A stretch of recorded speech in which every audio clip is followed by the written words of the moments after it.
لا حول ولا قوة إلا بالله العلي العظيم. أعوذ بالله من الشيطان الرجيم. بسم الله الرحمن الرحيم.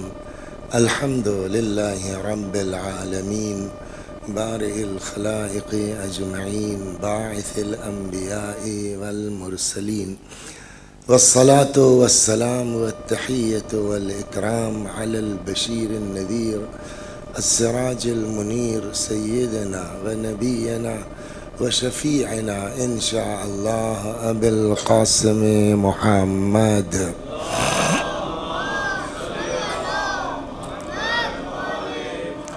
اللهم صل عليه وعلى أهل بيته مظاهر جلالك وجمالك، واللعن على أعدائهم الشاكين فيهم المنحرفين عنهم أجمعين. أما بعد، فقد قال الله تبارك وتعالى وهو أصدق الصادقين وقوله الحق: أعوذ بالله من الشيطان الرجيم. بسم الله الرحمن الرحيم.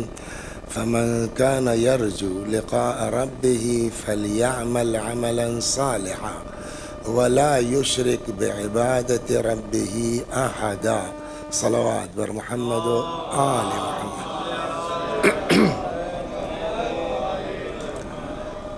حضرت حق جل وعلا کا ارشاد ہے کہ جس کو بھی یہ توقع ہے کہ ایک نہ ایک دن اللہ کی بارگاہ میں جانا ہے، اور یہ ایسا تصور ہے جو ہر مذہب میں پایا جاتا ہے، ڈے آف جسٹس، یا جو ہے وہ قیامت کا دن اور حساب و کتاب اور جنت اور جہنم کا تصور قریب قریب ہر مذہب میں ہے. تو اگر یہ احساس ہے، اچھا اس میں کوئی اختلاف بھی نہیں ہے کہ شیعہ کہتے ہیں کہ موت نہیں آئے گی، سنی کہتے ہیں کہ موت آئے گی، ہندو کہتے ہیں کہ موت نہیں آئے گی، مسلمان کہتے ہیں آئے گی، سب اس پر متفق ہیں کہ مرنا تو ہے. تو جب مرنا ہے تو مرنے سے بات ختم نہیں ہوگی. پہلے دن بھی عرض کیا گیا کہ موت سے معاملہ ختم، بلکہ ہمارا تو میٹر یہ کہ موت کے بعد سے شروع ہوتا ہے. فَمَنْ يَعْمَلْ مِثْقَالَ ذَرَّةٍ خَيْرًا يَرَهُ وَمَنْ يَعْمَلْ مِثْقَالَ ذَرَّةٍ شَرًّا يَرَهُ. ذرہ برابر نیکی کرو گے وہ بھی بھگتو گے، ذرہ برابر برائی کرو گے وہ بھی جھیلو گے. تو فَمَنْ كَانَ يَرْجُو لِقَاءَ رَبِّهِ فَلْيَعْمَلْ عَمَلًا صَالِحًا. تو جس کو بھی یہ توقع ہے کہ ایک نہ ایک دن اس کی بارگاہ میں حاضر ہونا ہے، اس کو چاہیے کہ نیک عمل کرے. لیکن جیسا کہ روز کہا جا رہا ہے، نیک عمل سے کرنا کافی نہیں ہے، بلکہ عمل نیک ہو، ساتھ ساتھ اس میں کوئی ملاوٹ نہ ہو. وَلَا يُشْرِكْ بِعِبَادَةِ رَبِّهِ أَحَدًا، اور اس میں اللہ کا کسی کو شریک قرار نہ دے. جو کرے وہ خدا کے لیے کرے. پوری کربلا پر اگر آپ نظر ڈالیں گے تو کربلا میں آپ کو یہی چیز خاص ملے گی کہ ان کو دنیا کی کوئی پرواہ نہیں ہے. جو کچھ ہے رب العالمین اور خدا. کل سے اس پر اور گفتگو ہوگی. ایک چیز رہ گئی، اس کو عرض کر دیں. پرسوں جیسا کہ کہا گیا کہ یہ کربلا ہماری جو ہے وہ شیعوں کی سیاست کو ڈیسائیڈ کرتی ہے کہ ایک شیعی سماج کا کیا وہ ہونا چاہیے. اور خلاصہ یہ ہوا کہ نہ شیعت کا جو مزاج ہے، امام حسین نے جو پہچانوایا ہے، حسین اور حسینی جو ہیں، کہ نہ فساد کریں گے، نہ جنگ کا آغاز کریں گے، اور نہ باطل کے سامنے سر جھکائیں گے. دونوں چیزیں ہیں کہ نہ ہم جنگ کا آغاز کریں گے اور نہ ہم باطل کے سامنے سر جھکائیں گے. یا یوں کہہ دیجئے آج کی زبان میں کہ نہ حسین اور نہ حسینی انکنڈیشنل سرنڈر نہیں کر سکتے ہیں. صلوات بر محمد و آل محمد. البتہ ایک سوال یہاں ہو سکتا ہے کہ ٹھیک ہے صاحب آپ سرنڈر مت کیجئے، لیکن اتنی ضد کیا ہے کہ ہم بیعت نہیں کریں گے؟ کر لیتے بھائی چپ چاپ یہ پورا ہنگامہ. دیکھیے ایک بات عرض کریں, آدمی اپنا تو برداشت کر سکتا ہے, ایک غیرت دار آدمی عورتوں کا اس طرح سے گھر سے نکلنا برداشت نہیں کر سکتا. اور روایت یہ کہتی ہے کہ جتنا زیادہ لا دین لمن لا حیا اللہ, اس کے پاس دین نہیں ہے جس کے پاس غیرت نہیں ہے. تو اس کا مطلب یہ کہ جتنا ایمان بڑھتا جائے گا اتنی غیرت بولیے بڑھتی جائے گی. یہ بات تو کنفرم ہے نا. امام سے زیادہ دیندار کوئی ہے؟ ہر امام اپنے زمانے میں کل ایمان ہے, اس سے بڑا مومن کوئی نہیں ہے. تو جب امام اپنے زمانے میں کل ایمان ہے تو کل غیرت بھی ہوگا کہ نہیں ہوگا؟ عقلی بات یہ کہ اب امام سے زیادہ کوئی غیرت دار نہیں ہو سکتا. اب یہاں سوال ہے, امام کی غیرت سنا دوں ایک سیکنڈ میں. گھوڑے سے گر پڑے. روایتیں جو کہتی ہیں وہ یہ کہ کچھ دیر تک حضرت اس طرح تھے زمین پر ذوالجناح سے گرنے کے بعد کہ یہ یزیدی سمجھ نہیں پا رہے تھے کہ زندہ ہے کہ شہید ہو گئے. اس کے باوجود ہیبت اتنی تھی کہ ایک کی ہمت نہیں پڑ رہی تھی کہ حضرت کے قریب چلا جائے. اسی میں ایک یزیدی فوجی کہتا ہے کہ میں بتا سکتا ہوں کہ یہ زندہ ہیں کہ نہیں ہیں. کیسے کہا بھی بتاتا ہوں. وہ تھوڑا سا حضرت کے جسم مبارک کے قریب آیا اور خیمے کی طرف رخ کر کے جھوٹ موٹ میں کہتا ہے, اوے ارے یار تم لوگ ادھر خیمے کی طرف کہاں جا رہے ہو؟ فضول کا. کہتے ہیں اس کیفیت کے باوجود جو روایت کہتی ہے غیرت کا عالم یہ ہے کہ حضرت کوہنیاں ٹیک کے اٹھنے لگے اور فرماتے ہیں کہ تمہاری جنگ مجھ سے ہو رہی ہے, میرے بچوں نے کیا بگاڑا ہے؟ تو اس کا مطلب یہ کہ امام حسین سے زیادہ غیرت دار اس زمانے میں کوئی نہیں تھا. تو جس کے پاس اتنی غیرت ہو اس نے یہ سب کیسے قبول کر لیا؟ تو ایک جواب اس کا یہ ہوگا الیاذ باللہ خاکم بدہن کہ معاذ اللہ حضرت کو یہ اندازہ نہیں تھا کہ یزید کی بیعت سے انکار کا نتیجہ یہاں تک آ جائے گا. ایک جواب یہ ہو سکتا ہے. لیکن جیسے ہی ہم یہ کہیں گے کہ امام کو معاذ اللہ استغفر اللہ پتہ نہیں تھا کہ یزید کی بیعت سے انکار اس حد تک چلی جائے گی, فوراً امام کی امامت پر سوال کھڑا ہو جائے گا. جو آدمی اپنا میٹر نہیں سمجھ پا رہا ہے وہ ہمارا امام کیسے ہوگا؟ تو اب ہم گھبرا کے کہیں گے نہیں نہیں ان کو سب معلوم تھا. جیسے ہی کہیں گے سب معلوم تھا یہ سوالات کھڑے ہو جائیں گے. ایک تو یہ کہ اتنا غیرت دار آدمی کیسے یہ سب قبول کر لیا. دوسرے یہ کہ قرآن کہتا ہے کہ اپنے ہاتھ سے اپنے آپ کو ہلاکت میں نہ ڈالو. اگر پتا تھا کہ نتیجہ یہ ہے انکار بیعت کا تو پھر کیوں انکار کیا؟ صلوات در محمد. سمجھ میں آئے؟ بہت آرام سے. تو اب یہاں سے سوال ہوگا کہ واقعی پہلے یہ طے ہو کہ حضرت کو اندازہ تھا کہ نہیں تھا کہ یزید کی انکار کا نتیجہ کیا ہوگا؟ جواب بالکل تھا. نہیں یہ کہ حضرت کو اگر اس رخ پر چلے تو وہ ایک لمبا سلسلہ ہو جائے گا. آدم کو پتا تھا, انبیاء کو پتا تھا, امیر المومنین کو پتا تھا, رسول اللہ نے بتایا. لیکن بات صرف امام حسین کی کرتے ہیں. شکم مادر میں ہے, شہزادی نے فرمایا بابا میرے شکم میں جو بچہ ہے وہ عجب آوازیں دیتا ہے. کبھی کہتا ہے یا اماں انا ولدک العطشان, اماں میں تمہارا پیاسا بچہ ہوں شکم مادر سے. کبھی کہتا ہے یا اماں انا ولدک العریان, اماں میں تمہارا برہنہ بچہ ہوں. وہ حسین جو قبل ولادت. اب ایک سوال یہاں ہوگا کہ کیا جو ہے وہ شکم مادر سے کوئی بات کر سکتا ہے؟ تو پھر وہ لمبی بحث چھڑ جائے گی. ورنہ بہار میں موجود ہے جناب فاطمہ کا گفتگو کرنا جناب خدیجہ سے, امیر المومنین کے گفتگو کرنا فاطمہ بنت اسد سے, یہ سب تاریخوں میں موجود ہے. تو یہ کوئی انوکھی بات نہیں ہے, کوئی نئی بات نہیں ہے. اور کل کا ایک اللہ کے لیے یہ چیز ممکن ہے کہ نہیں ہے, بات ختم ہو گئی. پیدا ہو گئے, ام ایمن آغوش میں لے کے چلی ہیں، بہت وقت نہیں لوں گا آپ کا۔ ادھر سے کچھ یہودی ہیں اور ان کا ایک عالم، اس کی نظر پڑی۔ ام ایمن یہ بچہ کون ہے؟ جان رسول، فرزند بطول، علی کا لاڈلا ہے، چوم لے اس کو نہ۔ کیوں؟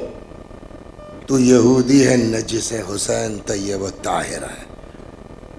اچھا اگر کلمہ پڑھ لوں تو ہم کو کوئی اعتراض نہیں ہے۔ وہیں کہتا اشہد ان لا الہ الا اللہ واشہد ان محمد رسول اللہ، رخ کرتا ہے آسمان کی طرف، کہتا خدا تو گواہ رہنا تیرے حسین کے ہاتھوں ایمان لایا ہوں۔ اب اس حدیث کا مطلب سمجھے جو بہت مشہور ہے، حسین ہدایت کا چراغ ہے، نجات کی کشتی ہے، ہادی اس کو کہتے ہیں۔ صلوات بر محمد خوب توجہ کیجیے۔ پھر مڑا اپنی قوم کی طرف، بات یہاں ہے۔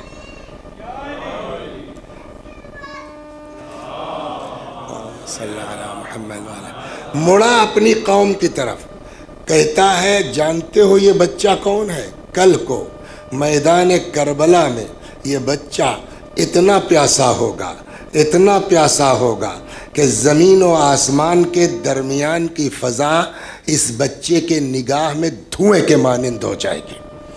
ایک یہودی کو پتا ہے بچپنے میں، 57 برس کے امام کو نہیں پتا ہے، عراق و مدینے سے نکلنے لگے۔ ام المؤمنین حضرت ام سلمہ نے پوچھا کہاں؟ عراق۔ مت جاؤ۔ کیوں؟ میں نے تمہارے نانا سے سنا ہے کہ میرا بیٹا عراق میں مارا جائے گا۔ باہر سے آ کے ام سلمہ کو پتا ہے، حسین کو نہیں پتا ہے۔ اور آخری بات جب مکے سے نکلنے لگے وہاں بھی لوگوں نے روکا، سنا ہے نا، مت جائیے۔ فرمایا خدا مجھے اسیر دیکھنا چاہتا۔ پھر لوگوں نے کہا اچھا آپ جائیے، وہی جو میں کہہ رہا ہوں اعتراض معاذ اللہ، آپ جائیے عورتوں کو نہ لے جائیے، اللہ ان کو اسیر دیکھنا چاہتا ہے۔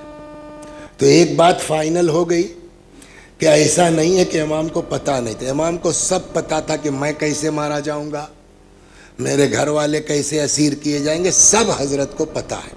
جیسے ہی یہ فائنل ہوا کہ امام کو سب پتہ ہے، فوراً وہ اعتراض آ جائے گا۔ تو جب پتہ تھا تو انکار کیوں کیا؟ ہے نا؟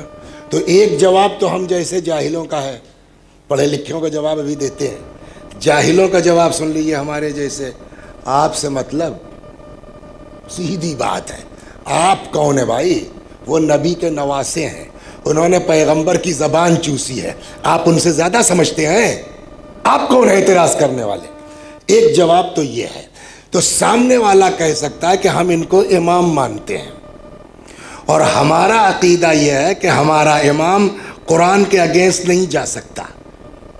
کہاں قرآن کے اگینسٹ کا؟ قرآن کہتا ہے لا تلقوا بأیدیکم الی التہلکہ، اپنے ہاتھ سے اپنے آپ کو ہلاکت میں نہ ڈالو۔ آپ قرآن کی آیت کا تو انکار نہیں کر سکتے نا، قرآن میں یہ ہے کہ اپنے ہاتھ سے اپنے آپ کو ہلاکت میں، اور امام کو یہ کنفرم ہے کہ سب پتہ تھا کہ کیا ہونے والا ہے۔ تو یہ سوال ہوگا کہ نہیں ہوگا؟ بولیے مولا اب کیا کریں؟ اب تو قرآن کی آیت پڑھ کر کے آپ پر اعتراض ہو رہا ہے۔ عجب نہیں حضرت جواب دیں، ان سے پوچھو جو اعتراض کرتے ہیں، کیا کوئی مسئلہ قرآن کی ایک آیت سے طے ہوگا؟ سوال یہ ہے نا، ایک آیت آپ اٹھا لائے آپ نے اپنے کام کی، کا مطلب کہ یہ آیت دکھائی دے گئی اور وہ آیتیں نہیں دکھائی دی جہاں قرآن کہتا وَلَا تَحْسَبَنَّ الَّذِينَ قُتِلُوا فِي سَبِيلِ اللَّهِ أَمْوَاتًا بَلْ أَحْيَاءٌ عِندَ رَبِّهِمْ يُرْزَقُونَ، وہ لوگ جو اللہ کی راہ میں قتل ہو گئے ہیں انہیں مردہ نہ سمجھو، وہ زندہ ہیں اپنے اللہ کے۔ میں نے کہا مولا یہ آیت تو پڑھیے، مطلب کہ اگر کوئی اعتراض کرے تو پہلا سوال یہی کرو کہ قرآن نے ہلاکت سے منع کیا ہے کہ شہادت سے منع کیا ہے؟ صلوات بر محمد و آل محمد۔ اب یہاں آئی بات، تو جواب کیا ہوا قرآن نے؟ بولیے ہلاکت سے منع کیا ہے کہ شہادت سے منع کیا؟ کہ ٹھیک، واٹس ڈفرنس بٹوین ہلاکت اینڈ شہادت؟ میں اسی لیے رک گیا کہ اینڈ لگے گا کہ نہیں لگے گا، دیکھیں کوئی بولتا ہے وہی دوہرا دوں گا، عقل مندی جب کم آتا ہو تو یہی کرو، صلوات بر محمد۔ کیا فرق ہے ہلاکت اور؟ کہ مولا یہ میں نے آیت پڑھی، اس کے علاوہ بھی آیت ہے، لیکن کیسے بتائیں ہم پبلک کو کہ ہلاکت اور شہادت میں فرق کیا ہے؟ عجب نہیں حضرت کہ اسی آیت کو پھر سے پڑھو، ایک چیز پر توجہ کرو، سمجھ میں آ جائے گا، ورنہ تو ہمارے بزرگوں نے پورے اشرے پڑھے ہیں ہلاکت اور شہادت پر۔ بزرگوں کی سنیے گا اگر تو، ایک بزرگوار تھے کون کر کے، ان کی پوری کتاب ہے ہلاکت و شہادت پر، لیکن ایک منٹ میں اگر اپنے بچوں کو سمجھانا ہو کہ ڈفرنس کیا ہے ہلاکت اور شہادت میں، کیسے؟ کیسی آیت کو پھر سے پڑھ لو۔ قرآن نے کیا کہا؟ وَلَا تَحْسَبَنَّ الَّذِينَ قُتِلُوا فِي سَبِيلِ اللَّهِ، خالی قتلو نہیں کہا ہے، قتلو کے ساتھ شرط کیا لگی ہے؟ یعنی وہ لوگ جو اللہ کی راہ میں قتل ہوئے انہیں مردہ نہ کہو۔ تو اس کا مطلب یہ ہوا کہ قتل ہونے والوں کی دو قسمیں ہیں، ایک وہ جو اپنے لیے جان دے، مال کے لیے جان دے، دولت کے لیے جان دے، اقتدار کے لیے جان دے، حکومت کے لیے جان دے، وہ ہلاک کہلائے گا، ایک وہ جو اللہ کے دین کے لیے قربانی دے وہ شہید کہلائے گا۔ یہ فرق تو سمجھ میں آ گیا نا؟ کیسے یہ طے ہوگا کہ امام حسین قتل تو ہوئے، اس سے انکار تو نہیں ہے نا، تو یہ امام جو قتل ہوئے یہ قتل حضرت کا ہلاکت کہلائے گا کہ شہادت؟ اگر اپنے لیے تھے، دیکھیے میں بلا وجہ نہیں، کل 15 منٹ آپ کا لگا دیا میں نے جناب مسلم کو بیان کرنے میں، اسی لیے تاکہ آج کام آئے۔ 12,000 خطوط آئے ہیں اور ایک کا جواب امام حسین نے نہیں دیا ہے، کیوں؟ ہاں، اگر اس کے جواب میں جاتے تو کیا ہو جاتا؟ حکومت کے لیے، لیکن گئے کب؟ نمائندہ کب بھیجا؟ ہمارا کوئی ہادی نہیں ہے، ہمارا کوئی رہنما نہیں ہے، ہمارا کوئی پیشوا نہیں ہے۔ سمجھ میں آ گئی بات؟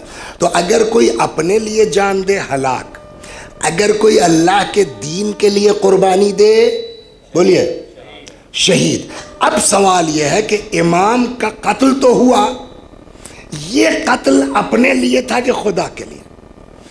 اگر اپنے لیے تھا تو معاذ اللہ استغفر اللہ ہلاک، محرم کرنے کی کوئی ضرورت نہیں ہے، چھوڑو۔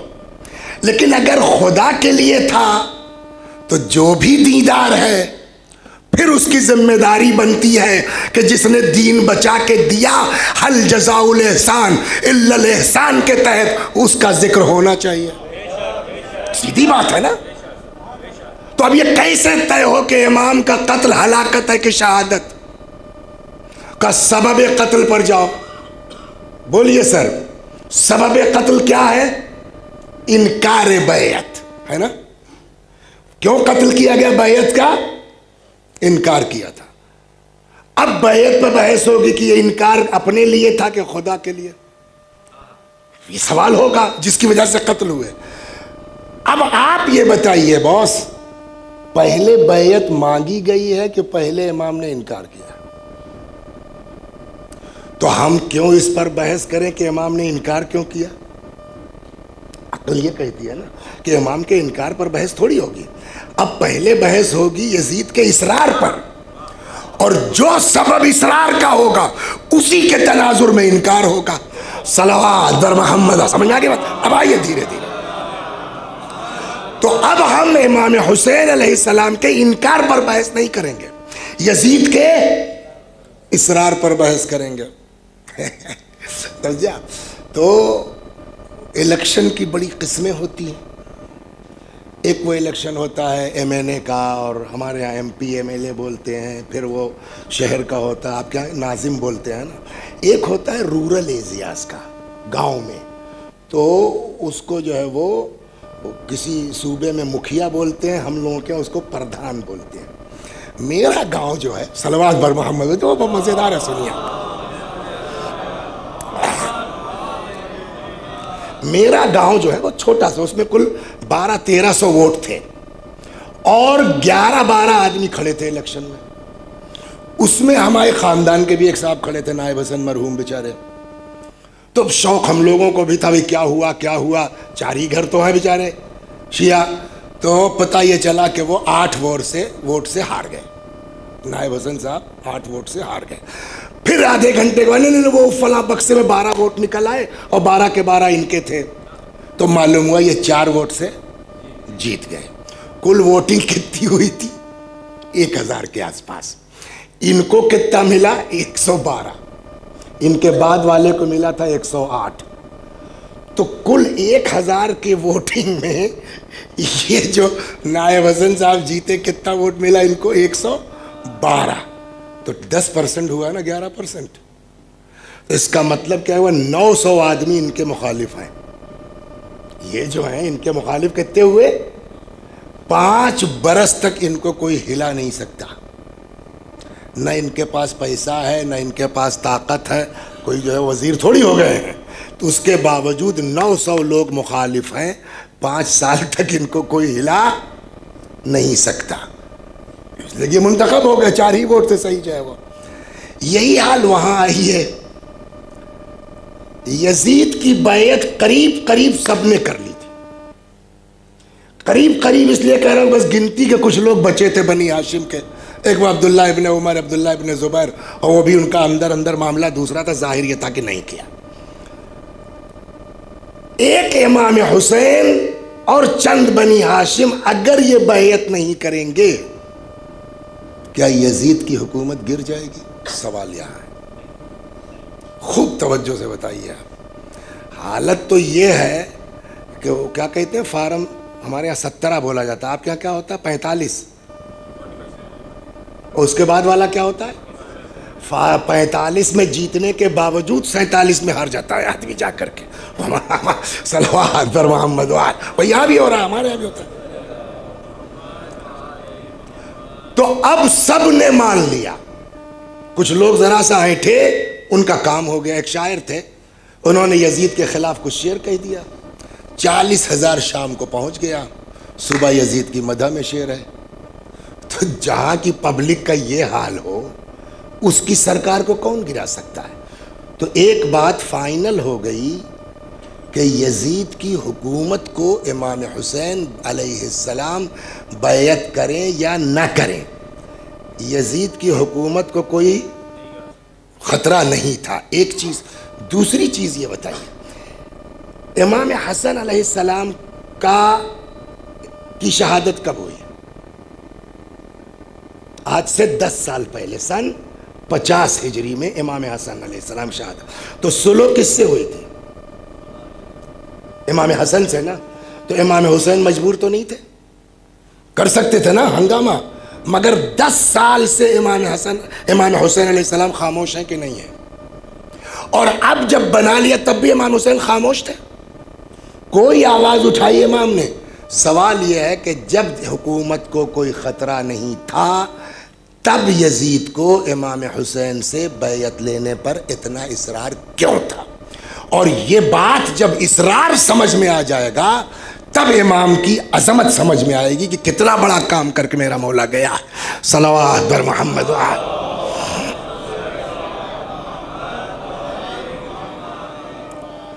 جب شروع میں رسول اللہ نے اسلام کا آغاز کیا تو مکے والوں نے سکون سے نہیں رہنے دیا.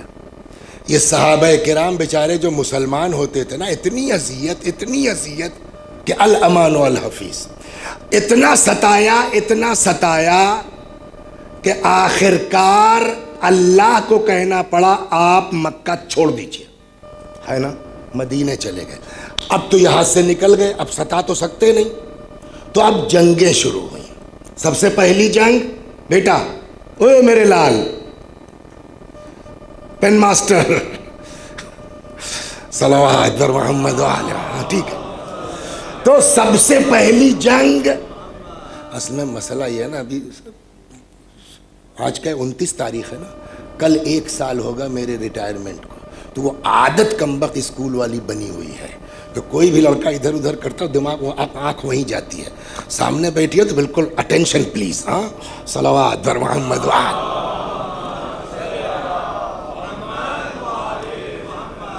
بدر ہو گئی، خندق ہو گئی، خیبر ہو گئی، ہاں ساری کچھ نہیں کر پائے، اب کیا کریں؟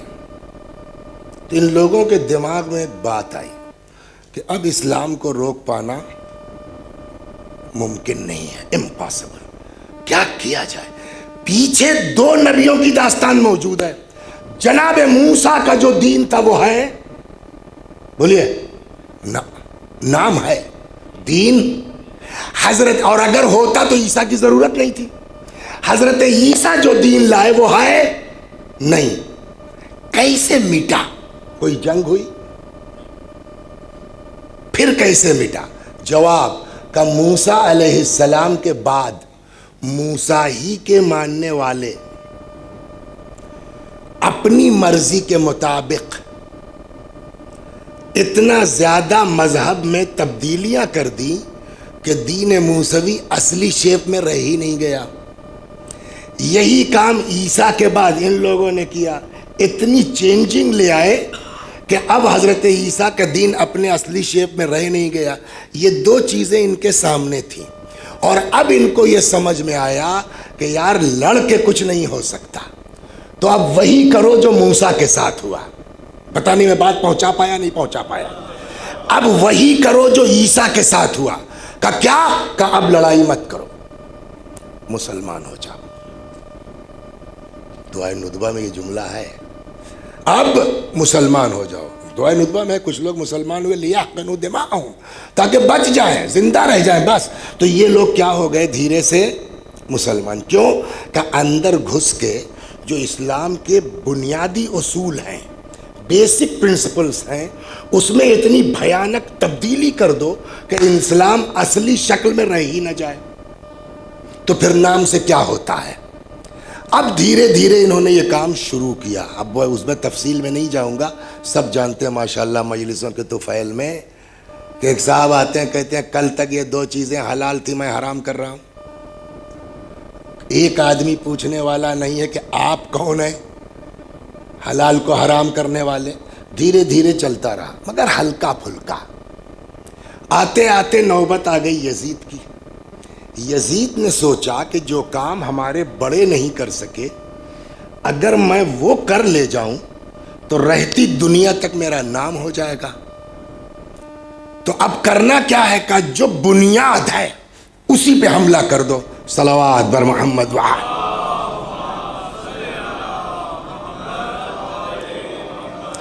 آپ نے یہ حدیث سنی ہوگی، بنی الاسلام علی 5۔ اسلام کی بنیاد کتنی چیزوں پر ہے؟ 5۔ الصلاۃ 1، زکوٰۃ 2، اور حج 3، صوم، ہاں روزہ 4، ہو گیا اسی میں۔ یہ بنی الاسلام، عقائد کی بات نہیں۔ اور 5واں ولایت۔ یہ 5 چیزیں بنیاد دین ہے، جس میں پہلے نمبر پر کیا ہے؟ الصلاۃ، نماز۔ نماز کے لیے پیغمبر نے فرمایا دین کا پلر ہے، ستون ہے۔ اس کا کیا مطلب ہوا؟ اگر پلر نہ ہو چھت ڈال سکتے ہیں آپ؟ مثل الصلاۃ کمثل عمود الفسطاط، نماز کی مثال خیمے کے بمبو کی طرح ہے۔ چاہے جتنا قیمتی آپ لے آئیے، اگر وہ ڈنڈا نہیں ہے تو خیمہ رکے گا؟ تو چاہے جتنے نیک اعمال کر ڈالیے، اگر نماز کا ستون نہیں ہے تو بقیہ اعمال کی چھت رک۔ یزید نے سوچا پہلا کام یہی کرو، جڑ پہ حملہ کرو۔ صلوات بر محمد وآل۔ سنیے آپ، نماز کو ختم کرو، اور آج کی مجلس میں ڈیسائیڈ ہو جائے گا what's difference between Husaini and Yazidi. صلوات بر محمد وآل محمد۔ نماز کے لیے قرآن میں بہت سی آیتیں ہیں، من جملہ ارشاد ہوتا ہے فویل للمصلین الذین هم عن صلاتهم ساہون، ویل کہتے ہیں جہنم کا وہ نچلا طبقہ جس میں شدید عذاب ہوگا۔ قرآن کہتا ہے ویل ان نمازیوں کے لیے، یعنی جہنم، جو اپنی نماز میں غفلت برتتے ہیں۔ اگر آدھی آیت پڑھیے تو کیا ہوگا سر؟ فویل للمصلین۔ ویل کس کے لیے؟ نماز پڑھنے والوں کے لیے۔ جہنم میں کون جائے گا؟ نماز پڑھنے والے۔ ادھر سے جو ہے وہ آیت ہے شراب اور جوئے کے بارے میں۔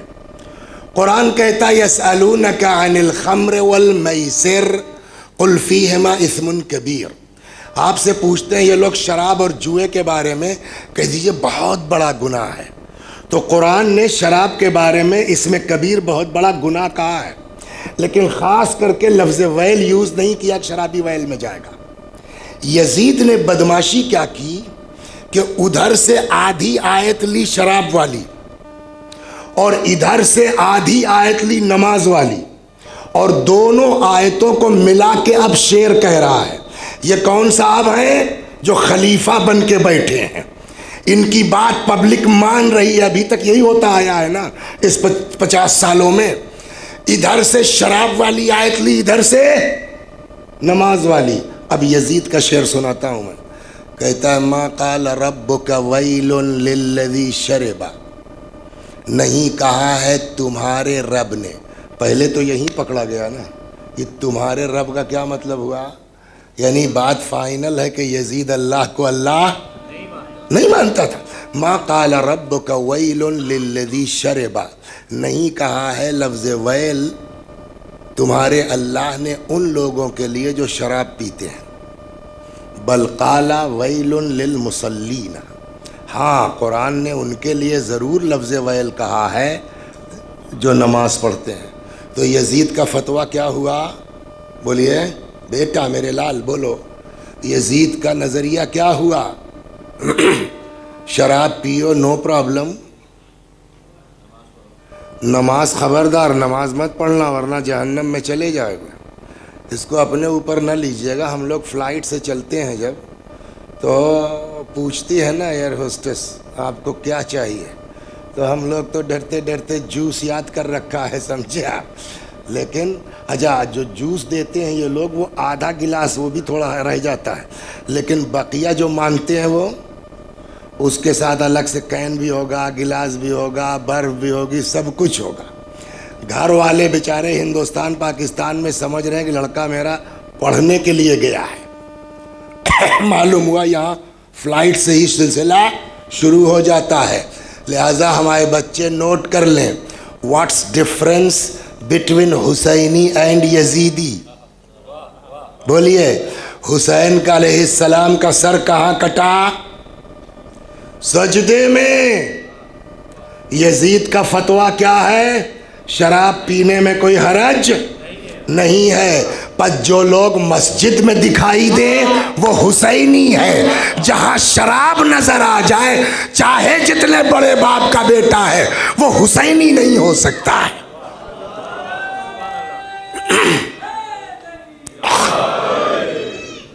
ایک اور صلوات بر محمد آل محمد، بس 49-50 ہو گیا۔ شراب کو ایک جام سے دوسرے جام میں پلٹیے جھاگ اٹھتے ہیں بلبلے۔ یزید کا سنیے آپ، جام شراب ہاتھ میں لیتا ہے، کوئی بھی لکوڈ ہلائیے تو اس میں بلبلہ جھاگ آتا ہے نا۔ کہتا ہے یہ میرے جام میں جھاگ اور بلبلے نہیں ہیں، یہ حاجی لوگ ہیں، کعبے کا طواف چل رہا ہے۔ آپ بولیے اس سے زیادہ اور اہانت ہو سکتی ہے حج اور حاجیوں کی اور کعبے کی؟ شراب کے لیے اب آپ کہیں گے تم کو کیسے پتا؟ ارے بھائی کتابوں میں لکھا ہے، پڑھنا تھوڑی حرام ہے، استعمال حرام ہے نا۔ تو کہتے ہیں کہ شراب جتنی پرانی ہوگی اتنی تیز ہوتی ہے، تلخ کڑوی نشہ اس میں۔ اس کو اس زمانے میں اس شراب کو عجوز کہتے تھے، بڑھیا پرانی شراب کو۔ یزید وہی والی یوز کرتا تھا۔ حوریں کتنی پرانی ہے سر؟ اب بدماشی دیکھیں کہاں سے لاتا تھا یہ۔ پرانی شراب ہاتھ میں لیتا ہے، کہتا ہے یہ میرے ہاتھ میں جام شراب نہیں ہے، میں نے اس کو حوروں سے چینج کیا ہے۔ تو اب سمجھ گئے یزید کون ہے؟ نماز مت پڑھو، شراب پینے میں کوئی حرج نہیں ہے، حج کا مذاق اڑایا، حاجیوں کا مذاق اڑایا، کعبے کا مذاق اڑایا، حوروں کا مذاق اڑایا، ہے نا؟ اب تک کیا تھا معاملہ کہ چھوٹی موٹی چیزیں تھیں، لوگ جو ہے خوف میں ڈر میں سہم کے بیٹھ جاتے تھے، لیکن جو دین کا ستون ہے اسی کو آپ کہہ دیجئے گا کہ نہیں، اور شراب جیسی چیز کو کہہ دیجئے گا کہ ہاں جائز ہے، تو کہیں نہ کہیں اندر دہشت ہے، خوف ہے کہ یار اب تک تو معاملہ ہلکا تھا، پبلک چپ رہی، جب پبلک کو یہ پتا چلے گا بھئی یزید شراب کو جائز کہتا ہے، نماز کو منع کرتا ہے، تو بہت ممکن ہے کہ عوام کھڑی ہو جائے۔ اور یہ ہوا ہے، واقعہ ہرہ کربلا کے بعد ہوا ہے، مدینے کے کچھ لوگ گئے ہیں وہاں سے، جب حالات دیکھ کے آئے تو سب نے بیعت توڑ دی۔ تو یہ دہشت اس کو کہیں نہ کہیں تھی کہ پبلک ہنگامہ کر سکتی ہے، پبلک انقلاب کی آواز بلند کر سکتی ہے، تو اگر ایسا ہو جائے تو پہلے سے تیاری ہونا ضروری ہے۔ سمجھ گئے کہاں پہنچ گئے؟ کیا کرنا چاہیے کہ کوئی ایسا مضبوط ہاتھ ملے جس کے گھر سے دین چلا ہو، جس کے گھر سے مذہب چلا ہو، جس کے گھر سے شریعت چلی ہو۔ اگر وہ بیعت کر کے چپ ہو جائے تو پبلک چیختی رہے، ہم یہ کہہ کے دبا سکتے ہیں کہ تم کیا، تمہاری اوقات کیا، تمہاری حیثیت کیا، جس حسین کے گھر سے اسلام چلا ہے وہ تو بیعت کر کے چپ ہو گئے، تم کون ہو اعتراض کرنے والے؟ اب سمجھ میں آئی بیعت پر اتنا حکومت کا میٹر ہی نہیں ہے، اصل مسئلہ کیا ہے کہ ہم جو دین میں تبدیلی چاہتے ہیں اس پر حسین چپ ہو جائے۔ تو اب بیعت کا اصرار کیوں ہے؟ بولیے، دین مٹانے کے لیے۔ ہم نے کیا عرض کیا تھا؟ جو سبب اصرار بیعت کا ہوگا اسی تناظر میں انکار ہوگا، تو اب اصرار بیعت کیوں ہے؟ دین مٹانے کے لیے۔ تو انکار بیعت کیوں ہوگا؟ دین بچانے کے لیے۔ اور جو انکار دین بچانے کے لیے ہو وہ اپنے لیے ہے کہ خدا کے لیے؟ خدا کے لیے۔ اور جو انکار خدا کے لیے ہو اس کے نتیجے میں جو قتل ہوگا وہ اپنے لیے ہے کہ خدا کے لیے؟ اور جو قتل خدا کے لیے ہو اس کو ہلاکت کہتے ہیں کہ شہادت؟ قرآن نے ہلاکت سے منع کیا ہے، قرآن نے شہادت سے منع نہیں کیا۔ صلوات بر محمد وآل۔ اور یہ روایت میں نے کل اور پرسوں بھی نقل کی تھی کہ میں نے تو آپ کو جو ہے وہ آدھا گھنٹہ 40 منٹ میں پھیلا کے سمجھایا، امام نے ایک سطر میں بیان کیا۔ کیا نہیں دیکھ رہے ہو لوگوں کو نیکیوں کا حکم نہیں دیا جا رہا ہے، برائیوں سے منع نہیں کیا جا رہا ہے؟ میں اس لیے نکلا ہوں ان آمر بالمعروف وانہا عن المنکر، تاکہ لوگوں کو نیکیوں کا حکم دے سکوں، برائیوں سے منع کر سکوں۔ تو اب مقصد سمجھ میں آ گیا امام کا کیا ہے؟ امر بالمعروف، نہی عن المنکر۔ مقصد کیا ہے؟ حفاظت دین۔ آپ ایک سوال کا جواب دے دیجئے، بس سیدھا سیدھا ایک سوال کا جواب۔ اگر امام حسین نہ آ گئے ہوتے بیچ میں، انصاف سے بتائیے جو میں نے آپ کو سنایا، آج نماز ہوتی؟ بولیے، آج حج ہوتا؟ آج روزہ ہوتا؟ ہے نا؟ قرآن کیا کہتا ہے؟ حل جزاء الاحسان۔ اسی لیے میں کہتا بھیا امام حسین خالی شیعوں کے نہیں ہیں، جو حج کرے گا اس کا فرض بنتا ہے حسین کا شکریہ ادا کرو، جو نماز پڑھتا ہے اس کا۔ کہاں سے آ رہے ہو؟ کہ جی نماز پڑھنے گئے تھے ظہر کی۔ پڑھی آئے؟ کہاں پڑھی آئے؟ کا پتہ ہے نماز بچا کے کس نے دی ہے؟ کا مطلب میں نے کہا بھیا امام حسین نہ ہوتے یہ سب ختم ہو گیا ہوتا، تو نماز بچا کے کس نے دی؟ کہا حسین نے۔ میں نے کہا ان کا شکریہ ادا کرو پہلے، تب گھر جاؤ۔ کہ وہ کہاں ملیں گے کہ شکریہ ادا کریں؟ کہ وہ نہیں ملیں گے تو کم از کم ان کے روضے کی طرف رخ کر کے ایک زبان تا تو کہہ دو، السلام علیکہ یا ابا عبداللہ۔ یہ نماز کے بعد زیارتیں نہیں ہیں، یہ حسین کا شکریہ ادا ہو رہا ہے۔ صلوات بر محمد و آل محمد۔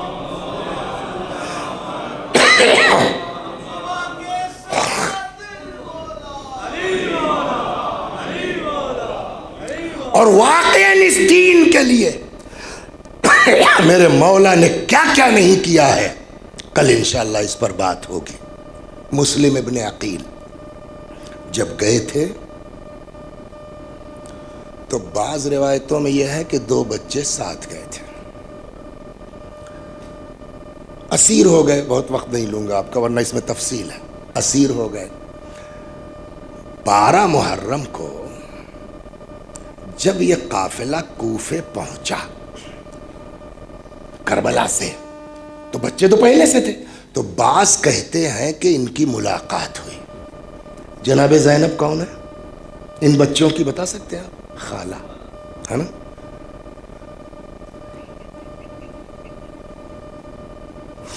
روایت کہتی ہے بی بی نے کہا بچوں کو ہمارے ساتھ جانے تھا، یا ہم کو بھی روک لو، کم از کم رہیں گے تو ساتھ رہیں گے۔ ان ملعونوں نے کتنے سنگ دل تھے، ایک نہیں سنی، قافلہ چلا گیا، ان یتیموں کو روک لیا گیا۔ پورے 1 برس یہ بچے قید خانے میں رہے ہیں کوفے کے، یہی 22 ذی الحجہ کو ان کی شہادت ہوئی، سال بھر کے بعد امام حسین اور مسلم کی شہادت کے۔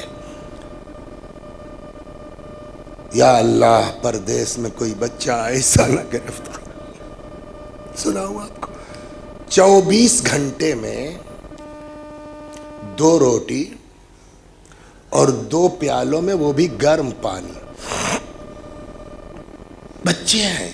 ایک دن بچوں نے کہا اگر یہی ہونا ہے تو ایسا کرتے ہیں، آؤ دن بھر روزہ رکھتے ہیں، شام کو اسی سے افطار کر لیں گے۔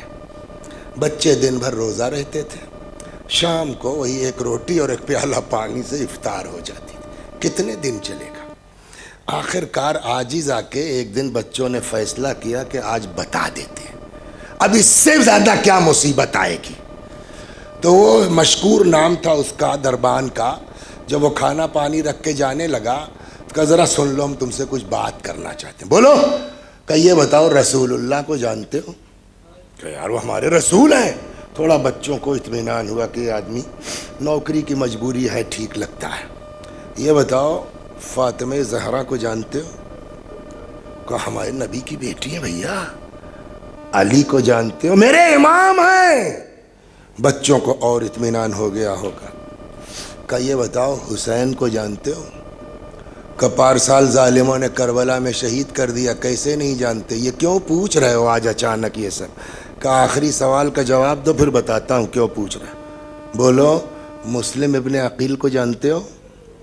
کہ بیٹا جانتے سب کو، یہ اچانک آج کیا ہوا؟ کہ ہم اسی مسلم کے یتیم ہیں، ہم اسی مسلم کے یتیم ہیں۔ مشکور کہتا ہے کہ بچوں پہلے کیوں نہیں بتایا؟ کہ آپ بتایا، بولو اب کیا کرو گے؟ کہ دروازہ کھلا ہے، جانا چاہو جاؤ، آزاد ہو، اور نہیں تو میں وعدہ کرتا ہوں رہو، اب تم کو کوئی تکلیف نہیں ہوگی۔ بتائیں بچوں نے کیا کہا؟ کہا نہیں ہم کو جانے دو۔ مشکور نے کہا اب کوئی تکلیف نہیں ہوگی؟ کہا وہ ہم ہو سکتا ہے تم آرام سے رکھو، لیکن مدینے میں ہم لوگوں کے لیے ہماری ماں تڑپ رہی ہوگی، لہذا میں کہتا ہوں جانے دو۔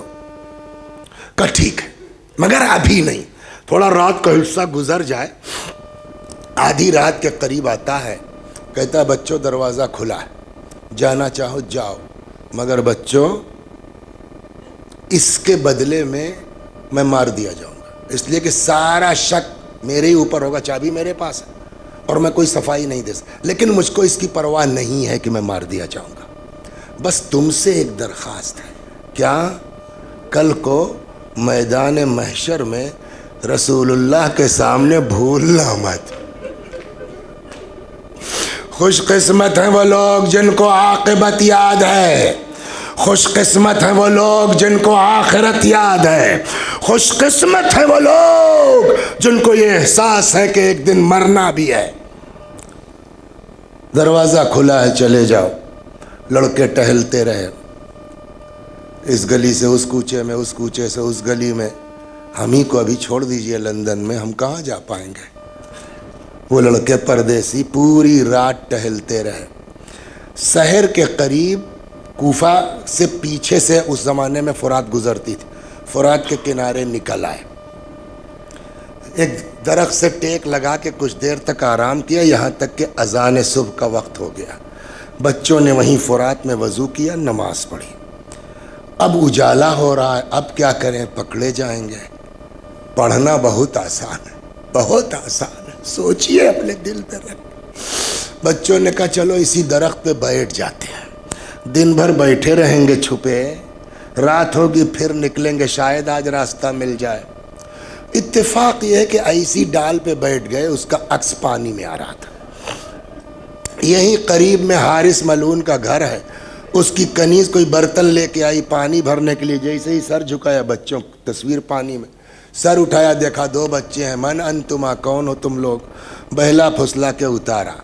جب اس کو پتہ چلا کہ یہ مسلم کے یتیم ہیں تو کہنے لگی ڈرو مت، گھبراؤ مت، میں جہاں کی کنیز ہوں نا وہ اپنے کو تمہارے گھر کی کنیز کہتی ہے، چلو۔ لے کے آئی، دروازے پہ روک دیا، اندر گئی، حارث کے بیوی سے کہتی ہے کہ بی بی انعام لاؤ۔ کیسا انعام؟ کہ تمہارے لیے مہمان لائے ہیں۔ اے بھیا کون سا مہمان لائے کہ مہمان لانے کا انعام چاہیے؟ اس نے کہا مسلم کے یتیموں کو لے کے آئے۔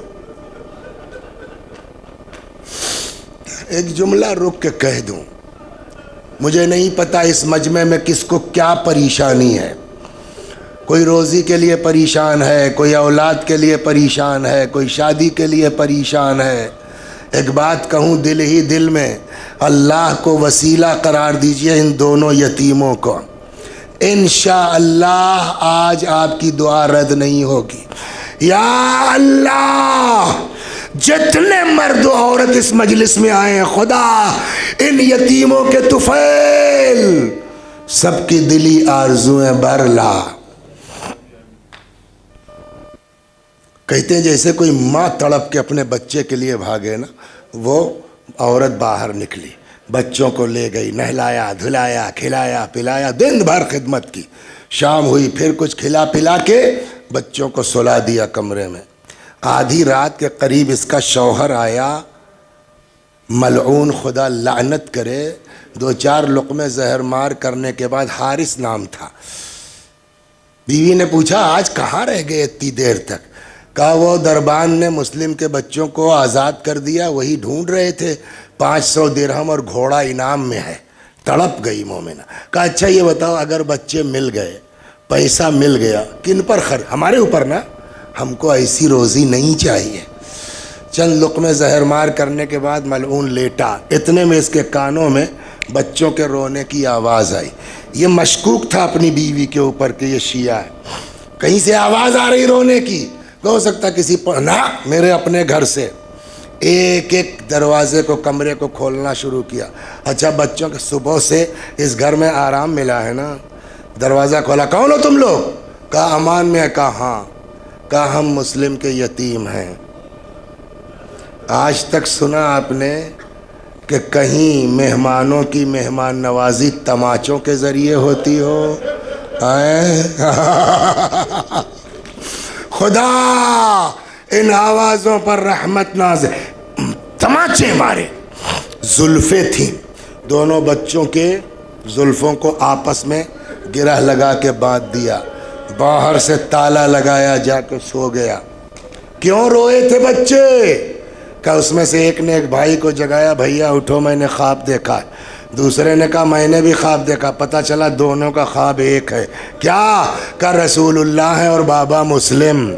پیغمبر نے کہا مسلم خود چلے آئے، بچوں کو دشمنوں کے نرغے میں چھوڑ دیا۔ تو بابا نے کہا نہیں یا رسول اللہ، آج بچے بہشت میں میرے مہمان ہیں۔ یہ بیان کر کے بچے رونے لگے۔ میں نہیں سمجھتا کہ یہ موت سے روئے ہوں گے، میرا اپنا خیال ہے۔ وہ یاد ہے نا کیا کہا تھا مشکور سے، ہمیں جانے تو ہماری ماں ہمارے لیے تڑپ رہی ہوگی۔ شاید بچوں کو ماں یاد آئی ہو کہ ہم تو شہید ہو کے بابا کے پاس پہنچ جائیں گے، نہ جانے ہماری ماں کب تک تڑپتی رہے گی۔ رونے کی آواز، بند کر دیا تالا، جا کے سو گیا۔ صبح اٹھا، تلوار لی، غلام کو لیا، بیٹے کو لیا، دونوں یتیموں کو لیا، فرات کے کنارے آیا، پہلے غلام کے ہاتھ میں تلوار دی، کہا جا ان بچوں کا سر قلم کر لے۔ غلام قریب آیا، بچوں نے دیکھا، فرماتے ہیں تیری شکل بلال سے کتنی ملتی جلتی ہے۔ تو اس نے کہا تم سے بلال سے کیا مطلب؟ کہا بھیا ہم اسی گھرانے کے ہیں، ہم علی کے نواسے ہیں، ہم مسلم کے۔ وہ کہتے ہیں تلوار پھینک کے فرات میں کود گیا، ڈوبتا ہے، ابھرتا ہے اور چیختا ہے ہائے حسین، ہائے حسین۔ پھر اس نے تلوار اپنے بیٹے کو دیا، جا سر قلم کر لے۔ بیٹا قریب آیا، لڑکوں نے کہا آج مار دو ہم کو، کل رسول اللہ کو کیا جواب دو گے؟ تو لڑکے نے کہا تم سے رسول اللہ سے کیا مطلب؟ کہا ہم اسی گھران۔ جیسے ہی بیٹے نے سنا اس نے بھی تلوار پھینکی، ایک طرف کو بھاگا۔ حارث نے کہا کہاں جاتا ہے؟ باپ کی نافرمانی کرتا ہے۔ اس نے کہا اولاد رسول کے قتل کے لیے میں تیری اطاعت نہیں کر سکتا۔ دونوں بھاگ گئے۔ اب اس ملعون نے تلوار ہاتھ میں لی، جن کے سینوں میں باپ کا دل ہے، جن کے سینوں میں ماں کا دل ہے، چھوٹے چھوٹے بچے۔ اب بچوں کو یقین ہو گیا کہ یہ مار ڈالے گا۔ بچوں نے کہا حارث ایک کام کر، ہم کو زندہ لے چل ابن زیاد کے یہاں، شاید کوئی ہم کو بچا لے۔ کہا نہ، ہم تمہارا سر لے جائیں گے، انعام چاہیے، پیسہ چاہیے، لے چل، ہم کو غلاموں کے بازار میں بھیج لے۔ اس نے کہا نہ، ہم تم کو قتل کریں گے۔ بچوں کو جب یقین ہو گیا تو بچوں نے کہا اچھا تو اتنی مہلت دے دے کہ 2 رکعت نماز پڑھ لیں۔ میرے بچوں سنا آپ نے، موت سامنے کھڑی ہے اور بچے کیا کہہ رہے ہیں؟ ہمیں مہلت دے دے، 2 رکعت نماز پڑھ۔ بچوں نے 2 رکعت نماز پڑھی، ہاتھ اٹھایا۔ اسی لیے میں نے کہا دعا، دیکھیں کتنی تیز اللہ دعا قبول کر رہا ہے۔ بچوں نے ہاتھ اٹھایا، پالنے والے ہمارے اور حارث کے درمیان تو فیصلہ کر۔ اس ملعون نے دونوں بچوں کا سر قلم کیا، زلفیں تھیں، ابھی بتایا ہے نا۔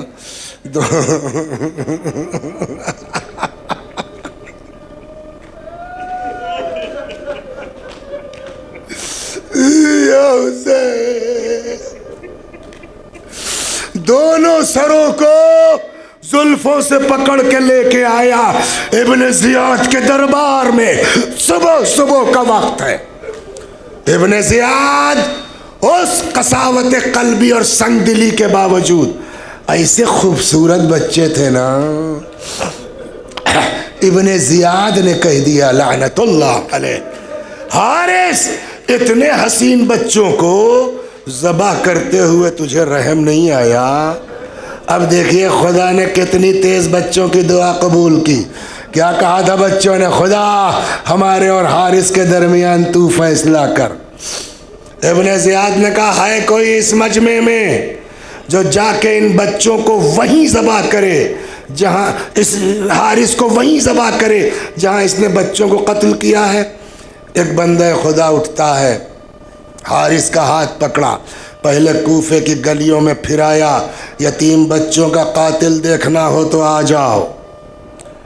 اس کا بیان ہے کہ وہ حارث مجھ کو لے کے آیا فرات کے کنارے، وہاں جہاں اس نے بچوں کا سر قلم کیا تھا، بس تمام۔ کہتا ہے وہاں پہنچا کیا دیکھتا ہوں؟ ایڑیوں کے رگڑنے کے نشانات، جس سے اندازہ ہوتا ہے کہ بچوں نے کتنی اذیت سے جان دی۔ وَسَيَعْلَمُ الَّذِينَ ظَلَمُوا أَيَّ مُنْقَلَبٍ يَنْقَلِبُونَ إِنَّا لِلَّهِ وَإِنَّا إِلَيْهِ رَاجِعُونَ۔ ماتم حسین